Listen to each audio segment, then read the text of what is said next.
รัฐมนตรีกระทรวงเกษตรกรรมและสิ่งแวดล้อมได้ลงสุกยู่การผลิตและดูแลและก็ส่งเสริมการปรุงแต่งใหม่สร้างมูลค่าเพิ่มอยู่ที่แขวงอุดมไซในวันที่ 17 ธันวาคม 2025 ปริญญาเอกลินคำดวงสวรรค์รัฐมนตรีกระทรวงเกษตรกรรมและสิ่งแวดล้อมพร้อมภาคส่วนที่เกี่ยวข้องได้สืบต่อเคลื่อนไหวเยี่ยมยามและสุกยู่เวียกงานการผลิตเกษตรกรรมและอุตสาหกรรมปรุงแต่งอยู่ที่แขวงอุดมไซทานรัฐมนตรีกระทรวงเกษตรกรรมและสิ่งแวดล้อมพร้อมคณะได้ลงเคลื่อนไหวเยี่ยมยามพื้นที่การผลิตอยู่เมืองลาโดยได้ลงเบิ่งตัวจริงกระบวนการปลูกพืชและดูแลของประชาชนเป็นต้นแม่นการปลูกพืชทั่วเบอร์ปลูกยาสูบและพืชผักอื่นๆจำนวนหนึ่ง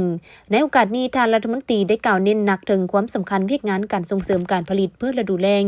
ว่าการผลิตพืชฤดูแล้งมีความสำคัญต่อการพัฒนาเศรษฐกิจขั้นรากฐานเป็นการทำไส้ทาแห้งของดินนำและภายหลังเก็บเกี่ยวเข้าหน้าปีให้เกิดผลประโยชน์สูงสุดการปลูกพืชอายุสั้นแต่ให้ผลผลิตไวบ่เพียงแต่ช่วยสร้างรายรับเพิ่มและแก้ไขความทุกข์ยากให้แก่ประชาชนแต่ยังเป็นการรับประกันความมั่นคงทางด้านเสบียงอาหารและผลิตวัตถุดิบสนองให้แก่โรงงานอุตสาหกรรมภายในเพื่อลดผลการนำเข้าจากต่างประเทศจากนั้นคณะก็ได้เดินทางเยี่ยมยามโรงงานปรุงแต่งไม้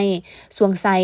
ซึ่งตั้งอยู่ที่บ้านก่อน้อยเมืองไซโดยปริญญาเอกลินคำดวงสวรรค์พร้อมคณะได้เยี่ยมชมกระบวนการผลิตภายในโรงงานโดยเฉพาะแมนสายการผลิตแปรรูปไม้มาเป็นผลิตภัณฑ์เฟอร์นิเจอร์ที่มีความปราณีตเช่นตู้เตียงโต๊ะอาหารและเครื่องใช้สอยต่างๆโอกาสนี้ท่านรัฐมนตรีได้ย่องยอสมเสยและชี้ให้เห็นถึงความสำคัญของการหันเปลี่ยนจากการขายไม้ทอนมาเป็นการแปรรูปเป็นผลิตภัณฑ์สำเร็จรูปเป็นหัวใจสำคัญในการสร้างมูลค่าเพิ่มให้แก่ทรัพยากรธรรมชาติการผลิตเฟอร์นิเจอร์บ่เพียงแต่เฮ็ดให้เฮาสามารถขายได้ราคาสูงขึ้นและนำเงินตราเข้ามาประเทศเท่านั้นแต่ยังเป็นการสร้างวิกฤตงานทำให้แก่แรงงานลาวและยกระดับสีมือสร้างไม้ของลาวให้ก้าวสู่มาตรฐานสากลการเคลื่อนไหวแสดงให้เห็นถึงความเอาใจใส่ของกระทรวงเกษตรกรรมและสิ่งแวดล้อมในการสุขอยู่การผลิตที่เป็นมิตรกับสิ่งแวดล้อมควบคู่ไปกับการพัฒนาเศรษฐกิจแบบยืนยง